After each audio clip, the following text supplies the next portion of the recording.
Mama, nasaan po ang papa ko? Bakit hindi ko po siya nakikita? Anak, nasa malayong lugar lang ang papa mo nagtatrabaho. Ang sarap naman ng pagkain dito. Oo nga, masaya talaga. Tara, sayo tayo mamaya. Sige, tara. Lance! Ano ba, lasing ka na naman? Wala tayong masaing dito, oh! Isabel, wag munang antayin si Lance. May ibang pamilya na siya sa Maynila.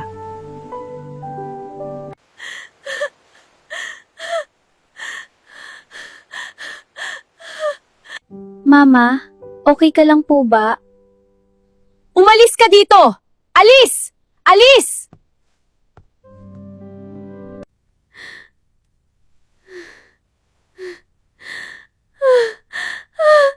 Hoy, lasing na tayo pero kaya pa. Oo pare, lasing na. Hindi pa, kaya pa uminom. Sige pa.